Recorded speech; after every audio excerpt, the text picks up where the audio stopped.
श्रोते हो, नमस्कार. आज आपल्याबरोबर चर्चा करण्यासाठी महाराष्ट्रातील एक प्रतिभाशाली लेखक शिवाजीराव सावंत या ठिकाणी उपस्थित झालेले आहेत.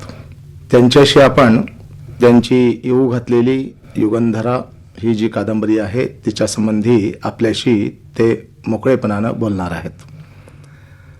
तर आपण अन्यत्र इतरत्र काही चर्चा न करता शिवाजीराव आपण युगंधर या कादंबरीच्या संदर्भातच प्रामुख्यानं बोलू. ठीक आहे. पहिलाच प्रश्न साधारणतः असा आहे, आपण पौराणिक आणि ऐतिहासिक विषयांच्यावर ज्या सगळ्या कादंबऱ्या लिहिल्यात तशा काय फारशा लिहिल्या नाहीत मी. ज्या काही 3 लिहिल्या, एक मृत्युंजय आहे, छावा आहे, त्यानंतर आता युगंधर आपली जवळजवळ पूर्ण झालेली आहे. तर या सगळ्या कादंबऱ्या लिहित असताना तत्कालीन जो वाङ्मय प्रवाह होता तो काही फारसा ऐतिहासिक किंवा पौराणिक असा जोरदार नव्हता. तरी आपण हे विषय सगळे निवडलेत. मृत्युंजय आपण का निवडला, छावा आपण का निवडला, त्याच्यासंबंधी आपण यापूर्वी अनेक वेळेला चर्चा केलेली आहे. आता येऊ घातलेली जी युगंधर आहे हा विषय, या 2 विषयांच्या संदर्भानं आपण जो निवडलात त्याच्या मागे कोणत्या प्रकारची प्रेरणा आहे किंवा ऊर्जा आहे याच्या संबंधात आपण जर माहिती देऊ शकलात. ठीक आहे. नमस्कार डॉक्टर भोसले, तुम्ही जुने स्नेही आहात. युगंधर ही कादंबरी महाभारताचा कणा असलेल्या, व्यक्तिरेखामधील कणा असलेल्या श्रीकृष्णाच्या जीवनचरित्रावरची आहे. बरं. मूलभूत प्रश्न मला वाचकाने अनेक असा विचारलेला आहे की कर्णावर एवढी सुंदर कादंबरी, एवढी सखोल कादंबरी लिहिल्यानंतर श्रीकृष्णावर लिहावं असं तुम्हाला का वाटलं? बरं. आणि लिहिण्यासारखं असं काही साहित्यिक मूल्य, काही साहित्यिक ऐवज या व्यक्तिरेखेत खरोखरच आहे का? बरं. आणि हा प्रश्न मला मोलाचा वाटतो, अतिशय मूलभूत असा वाटतो. तर महाभारतावर भाष्य करताना दुर्गाबाईंनी एका ठिकाणी फार सुंदर विधान केलेलं आहे. कर्ण आणि श्रीकृष्ण या एकाच नाण्याच्या 2 बाजू आहेत. हे नाणं पौरुष चैतन्याचं आणि वर्ण निर्भयतेच्या गुणाचं असं नाणं आहे. त्यातली कर्णाची बाजू जी आहे ती अंधकारातली बाजू मृत्युंजयाच्या रूपानं 1967 साली सुमारे 30 वर्षापूर्वी मी मांडली. बरं. तिचा स्वीकार मराठीतल्या लहानथोर वाचकांनी केला आणि देशभरच्या नानाविध भाषेतल्या स्त्री पुरुष वाचकांनी केला. जेव्हा मी या दुसऱ्या नाण्याच्या बाजूचा विचार करायला लागलो, ही जी दुसरी बाजू आहे ही प्रकाशातली बाजू आहे. श्रीकृष्णाची व्यक्तिरेखा गेली 5000 वर्ष नको तेवढ्या प्रकाशात इतकी झळझळून उठलेली आहे की तिच्याकडे उघडे डोळे ठेवून बघताच येत नाही. दृष्टी टाकली की ती आपणाला दिपवून टाकते. आणि विशेष थोडा भाग असा की गेली 5000 वर्ष श्रीकृष्णाची जी व्यक्तिरेखा आहे ती झळझळून निघालेली आहे. बरोबर. अशा लखलखीत व्यक्तिमत्वावर आपण ज्या वेळेला एक नवी कादंबरी लिहिता त्यामागे काही विशेष कारण असलं पाहिजे. बरोबर ना, ते कारणच सांगतोय मी. ठीक आहे. की उघड्या डोळ्यांनी या व्यक्तिरेखेकडे बघता येत नाही. चमत्काराने ती लडबडलेली आहे आणि आपण तिला आपल्यापासून दूर नेऊन मंदिरामध्ये नेऊन बसवलेली आहे. बरं. गीता सांगणारा श्रीकृष्ण हा अर्जुनाला सखा वाटला, त्या काळच्या समाजाला सखा वाटला. पण आज 5000 वर्षानंतर 20व्या शतकाच्या अंताला आपणाला तो सखा वाटत नाही, आपल्यापासून दूर गेलेला, कुठंतरी मंदिरात पुजावाचा, गीतेचा फक्त तत्ववेत्ता असा आपल्यापासून तो दूर गेला. बरोबर. याला कारण तो अनेकविध मनगढंताच्या मनपूत चमत्काराने लडबडून गेलेला आहे. बरं.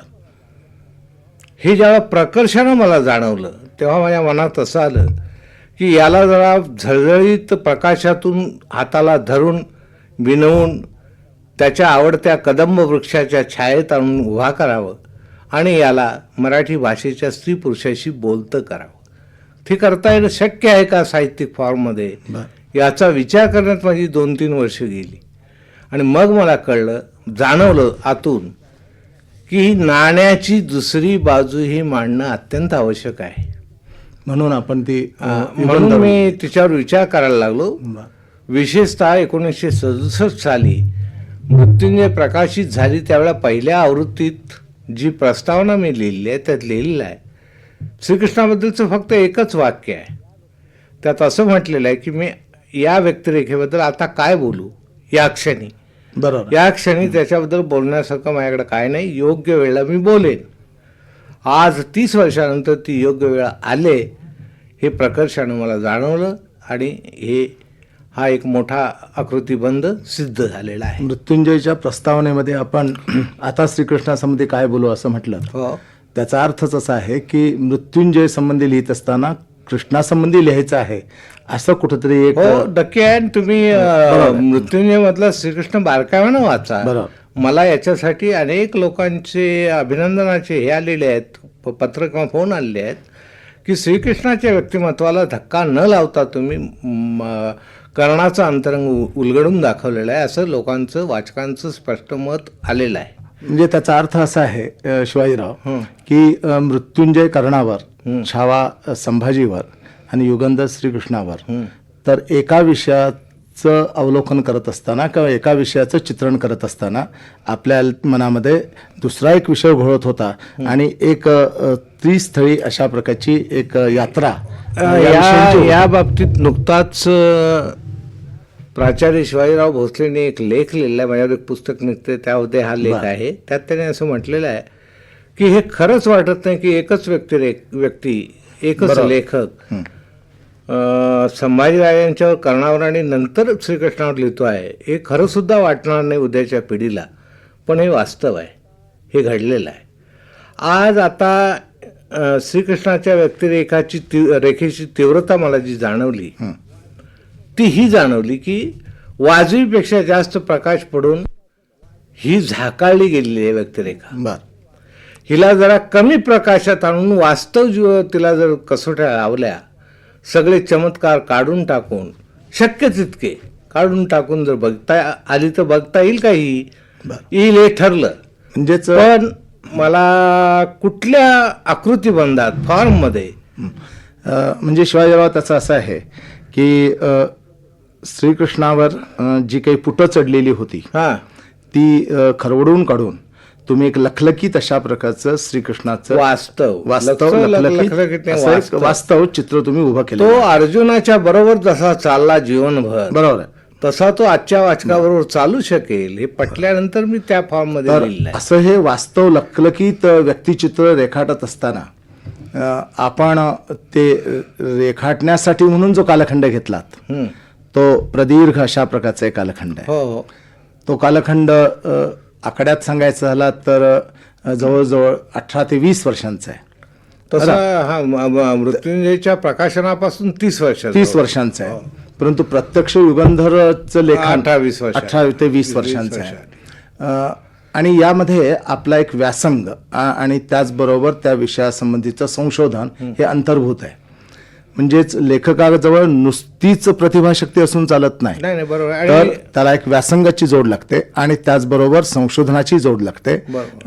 मी असं जाणून घेऊ इच्छितो वाचकांच्यासाठी, श्रोत्यांच्यासाठी, की आपण अशा प्रकारचा व्यासंग युगंधरसाठी कोणत्या पद्धतीने केलात आणि तो कसा त्यात उपयोगात आणला. सांगतो.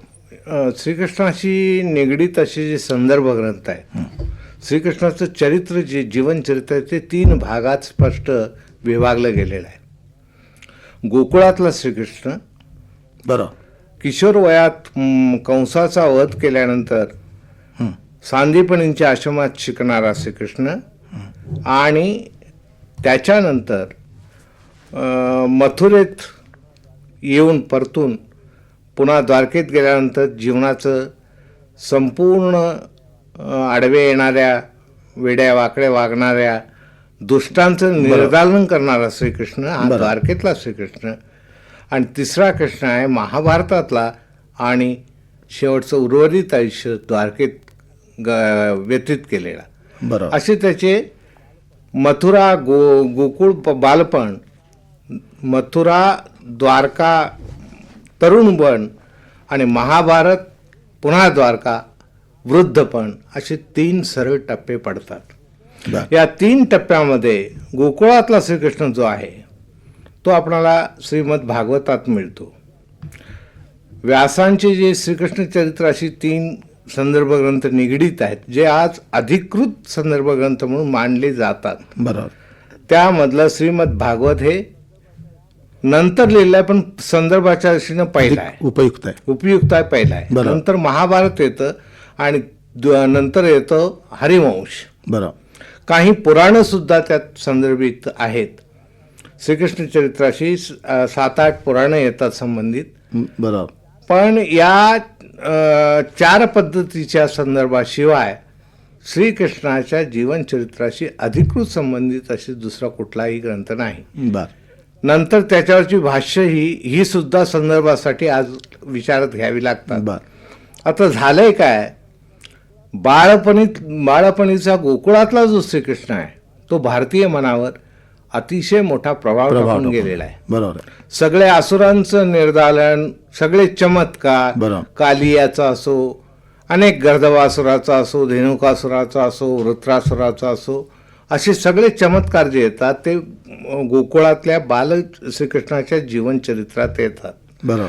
आणि याच्याशीच निगडीत सगळी भक्तिगीतं जी आहेत ती मराठीतली संत काव्याची असो, बरोबर. हिंदीतली असोत, मीराबाईची असोत, ही सगळी बालपणावरची आधारित अशी सगळी काव्य येतात आणि त्याचा प्रभाव भारतीय मनावर फार आहे. त्याच्यानंतरचा प्रभाव हा वाचणाऱ्या थोड्या अभ्यासू अशा माणसांच्या मनावर आहे, तो महाभारताचा आहे. बरोबर. आणि थोड्या लोकांच्या मनावर परिणाम हा गीतेच्या तत्वज्ञानाचा आहे. बर अर्थात जाणकार विचक्षण अशा प्रत्येक भाषेतल्या आणि जगातल्या अनेक देशातल्या चिकित्सक लोकांच्या मनावर श्रीकृष्ण जो असा पगडा बसून राहिलेला आहे तो गीतेचा उद्गाता म्हणून. अच्छा.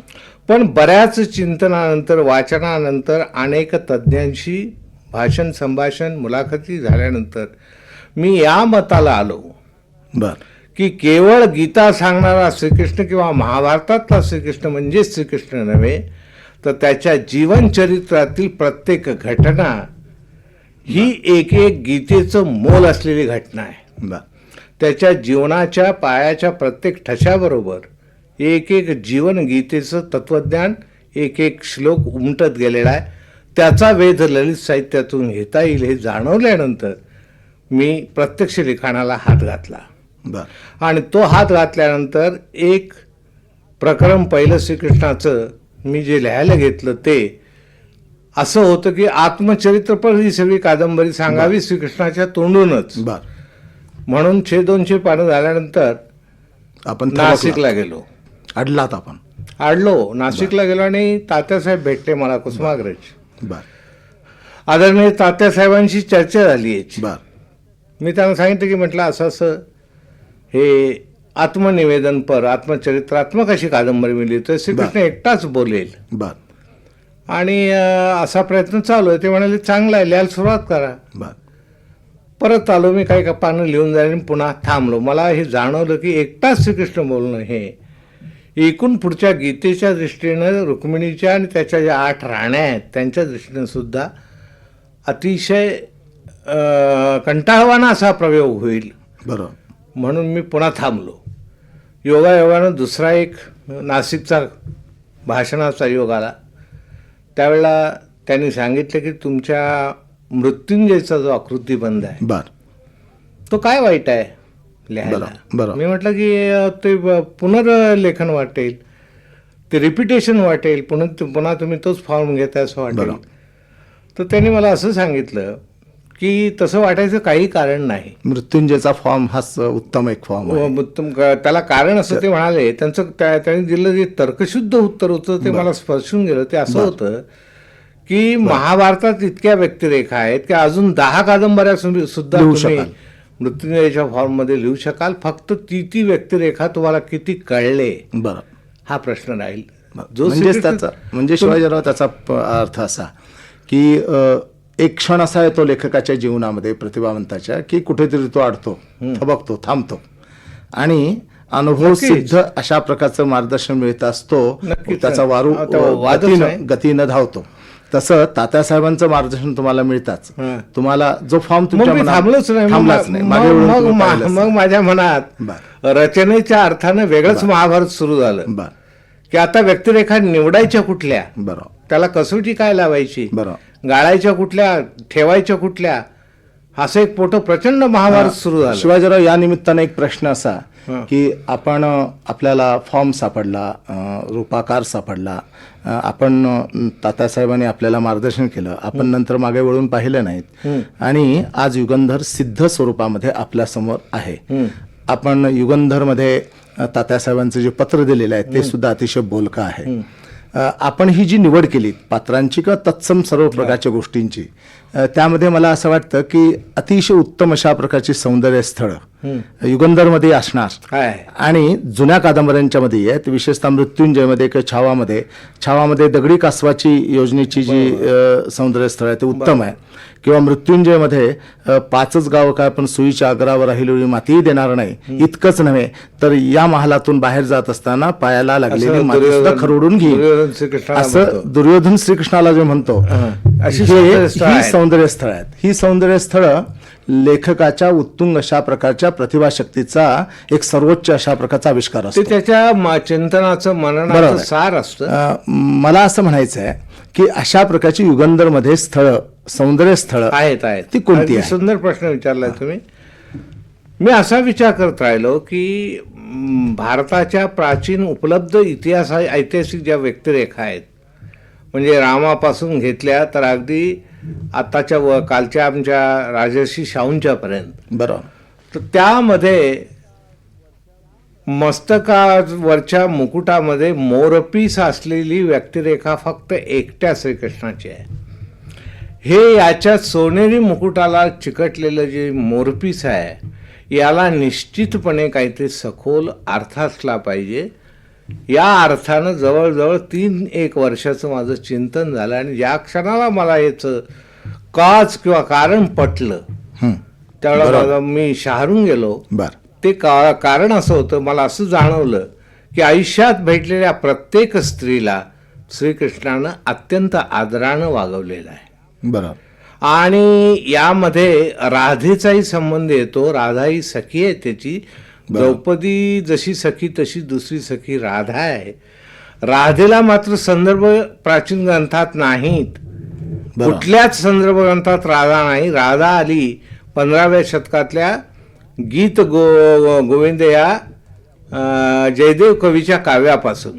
बरोबर. मग राधा घ्यायची काय टाकायची अशा निर्णय असा एक द्वंद्व माझं माझ्या मनात.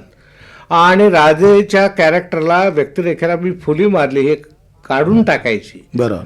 आणि एका क्षणाला मला असं जाणवलं की निदान या शब्दाचा अर्थ तरी बघूया काय आहे आपण. तर मला कळलं की रा आणि धा हे 2 शब्द आहेत. रा म्हणजे मिळो आणि धा म्हणजे मोक्ष. मोक्ष मिळो म्हणून तळमळणारा जीव, असा राधा या शब्दाचा अर्थ ज्या वेळेला मला जाणवला त्यावेळेला ती दूर सारलेली मी व्यक्तिरेखा झपाट्यानं माझ्या जवळ आली आणि मला प्रत्येक गोपीमध्ये राधा दिसायला लागली. मी राधा ही व्यक्तिरेखा निवडले, पण मी तिला स्वतंत्र व्यक्तिमत्वाचं स्थान दिलेलं नाही, प्रसंगानुरूप घेतलेली आहे.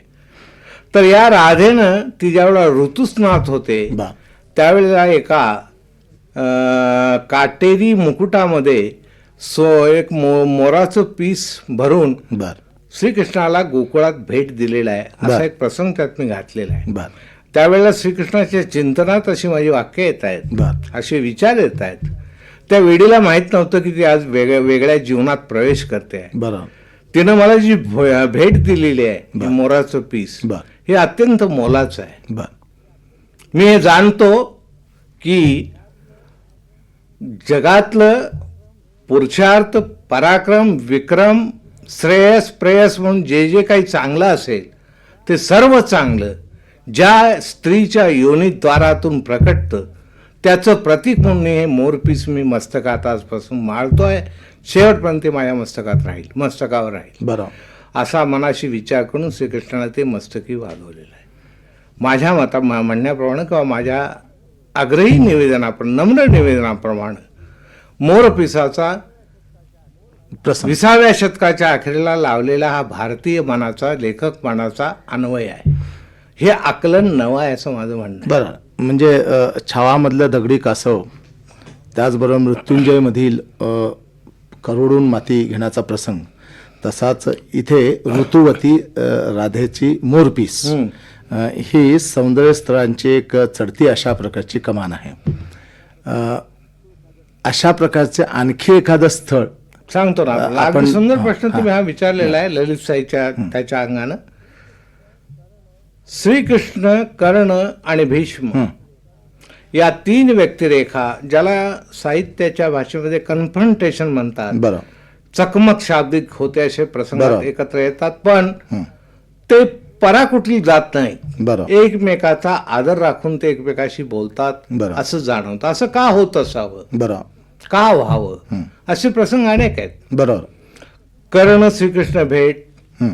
भीष्मकृत कर्णाची निर्वचना की तू अधिरथी आहेस, बरोबर अर्धरथी आहेस वगैरे, बरोबर. असं का होतं. बरोबर तर त्याच्या पाठीमागे मला जे कारण सापडलं विचार केल्यानंतर ते फार मार्मिक आहे. बर हे तिन्ही जलपुरुष आहेत. बर जल या तत्वाचे अधिकारी पुरुष आहेत.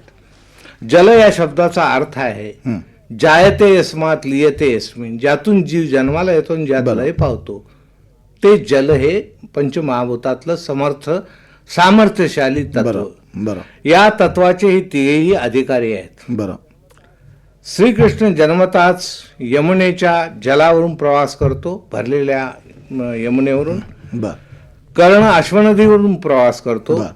आणि भीष्म तर साक्षात गंगापुत्र आहे, गांगेय आहे. बरं आणि म्हणून हे 3 पुरुष एकमेकांच्या सहवासात ज्यावेळेला महाभारतीय कथेत येतात त्यावेळेला एकमेकांचा आदर ते अत्यंत सुंदरपणे राखताना जाणवतात. असं जर या व्यक्तिरेखांच्याकडे बघितलं तर या व्यक्तिरेखा संपूर्ण त्यांच्या जीवनभराच्या घटनांचा इतिहास वेगळ्याच भाषेत आपल्याला सांगायला लागतात.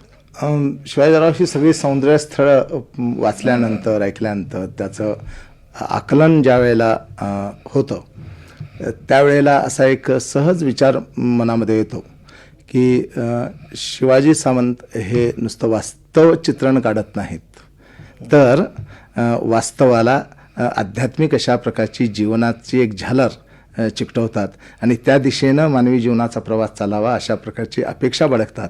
हे कितपत बरोबर आहे? नाही नाही नाही, मला असं म्हणायचं आहे, आध्यात्मिक डूब द्यायची किंवा तात्विक त्याला एका अंगडं टोपडं चढवायची काही आवश्यकता नाही. आपलं जीवन जे आहे, मानवी जीवन जे आहे, तसा विचार केला तर ते त्याचा तर्क थांबेल अशा चमत्कारांनीच भरलेला आहे. नाही, आपण रोज रात्री झोपतो आणि सकाळी उठतो, हा चमत्कारच आहे. मानवी मूल्य याच्या पाठीमाग काही काज असेल का, हा शोधण्याचा साहित्याचा प्रयत्न आहे, असावा असं मला म्हणणं आहे. आपला साधा एक असा त्यातला सूत्रात्मक विचार आहे की मूल्याधारित अशा प्रकारची जीवननिष्ठा असावी आणि ती अशा प्रकारच्या विषयातून आपण देऊ शकतो असा एक आपला गाढ श्रद्धेचा भाग त्यातून व्यक्त होतो. या सर्वच विषयामधून, त्याच्या चित्रणामधून, सौंदर्य स्थळामधून असा एक असा म्हणण्याचा भावार्थ होता आणि तो आपल्याला मान्य दिसतो. आता माझा एक असा प्रश्न असा आहे की आपण हे सर्व विषय हाताळलेत, पौराणिक हाताळलेत, ऐतिहासिक हाताळलेत आणि हे सर्व विषय हाताळत असताना त्याचा एक विशिष्ट अशा प्रकारचा वाचक वर्ग आहे. आपण एक वाचक वर्ग नाही डॉक्टर, नाही, मी असं म्हणतोय की त्या एक वाचक वर्ग आपण तयार केला. माझा वाचक वर्ग विशिष्ट नाही. विशिष्ट याचा अर्थ असा आहे वाचक वर्ग आपण तयार केला. माझा वाचक वर्ग सगळ्यात थरातला आहे, स्तरातला आहे. विशेषतः मी मृत्युंजय सारख्या साहित्यकृतीचं एक उदाहरण देईन की एका ह्याच्या सांगली जिल्ह्यातल्या एका मुस्लिम फॅमिलीनं 5 प्रती मृत्युंजयच्या विमानाच्या मार्गे कराचीला पाठवल्या होत्या. वाचक वर्ग बरोबर. विशिष्ट याचा अर्थ असा आहे की सर्वसमावेशक, सर्व थरात असा एक आपण तयार केला. तर अशा प्रकारचं मूल्यात्मक लेखन आणि ते अभिजात पद्धतीचं लेखन करत असताना त्याचा सामाजिक दृष्टीनं कोणत्या प्रकारचा प्रभाव लेखक म्हणून त्याकडे पाहत असताना आपल्याला दिसतो? भरपूरच. भरपूर. कोणत्या स्वरूपात? असं मी एखादं अनेक सांगेन. मी आपणाला 1-2-3 उदाहरणं देईन जी मृत्युंजयच्या संदर्भातली आहेत. सीमेवर रक्षण करणाऱ्या सैनिकांना माधवराव गडकर यांनी एक प्रश्न विचारला होता की तू या एवढ्या थंडीत आणि एवढ्या प्रतिकूल परिस्थितीत कसं काय एवढं हे काम करतो? तर त्यानं आपल्या जॅकेटातून मृत्युंजयची प्रत काढून त्यांना हिमालयाच्या बॉर्डरवर दाखवली होती. याच्या बळावर मी इथं उभा आहे असं त्यानं उत्तर दिलं होतं. मूल्य ही साहित्यातून आपोआप तयारही होतात. हे उत्तर आपलं अतिशय उचित आहे. मी आपल्याला आपल्या प्रकाशकांनी दिलेले एक उत्तर सांगतो. आपले प्रकाशक कॉन्टिनेंटलचे अनंतराव कुलकर्णी यांच्याशी एकदा सहज चर्चा करताना ते असं म्हणाले की आमचं कॉन्टिनेंटलचं दुकान फक्त गुरुवारी बंद असतं, त्या दिवशी प्रत आमची विकली जात नाही कारण दुकान बंद असतं. बाकी महिन्यातल्या प्रत्येक दिवशी 1 पासून 3 पर्यंत प्रति खपतात. हा सुद्धा एक परिणामच आहे असं आपण म्हणायला काही हरकत नाही. एक महत्त्वाचा भाग असा आहे की आता आपण नीना कादंबऱ्या लिहिल्यात, आता युगंधर आपली येते, तर यानंतरची योजना आपल्या मनामध्ये कोणत्या घोळत आहेत? विशेषतः ज्या कर्मभूमीतून आपण आलात, ज्या जन्मभूमीतून आलात, ती भूमी राजर्षी शाहू छत्रपतींची आहे.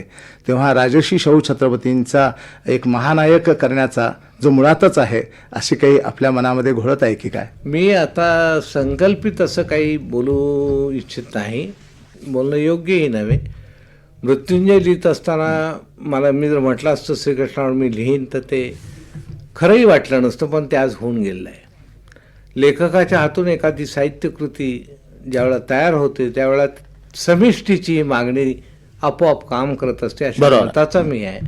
मृत्युंजय एका विशिष्ट वातावरणात तयार झाली, छावा एका विशिष्ट वातावरणात तयार झाली, युगंधर सरत्या शतकाच्या एका विशिष्ट समिष्टीच्या मागणीतून तयार झालेली आहे. पुढं काय होईल हे देवी शारदेलाच माहीत. तुमच्या तोंडातून बाहेर पडलेली अपेक्षा सिद्ध झाली, सत्य झाली तर मलाही आनंद वाटेल. स्वामी विवेकानंदांचे गुरुवर्य रामकृष्ण परमहंस ठाकूर यांच्यावर काही लिहायला मिळालं तरीही मला आनंद वाटेल. आणि आत्मचरित्रात्मक माझी धरती माझा आभाळ असं काहीतरी डोक्यात जे घोळत आहे तेही लिहून झालं तरी मला आनंद वाटेल. तुम्हा सर्वांच्या शुभेच्छा मात्र मी अपेक्षित धरले. शिवाजीराव, माझी धरती माझा आभाळ हे आपल्या हातून पूर्ण व्हावं. त्याचबरोबर राजर्षी शाहूंच्यावर लोकनायक यासारखी मोठी महाकादंबरी आपल्या हातून लिहून व्हावी, तसं आरोग्य वगैरे आपल्याला लाभावं अशी आमची सर्वांची इच्छा आहे. शिवाजीराव, आपण या ठिकाणी आलात, आमच्या श्रोत्यांना आपण आपलं मनोगत ऐकवलं, मनमोकळेपणा ऐकवलं, याबद्दल आकाशवाणीतर्फे मी आपले मनपूर्वक आभार मानतो. आपण अत्यंत सुंदर प्रश्न विचारले त्याबद्दल मी आपलाही आभारी आहे, सगळ्यांचाच आभारी आहे.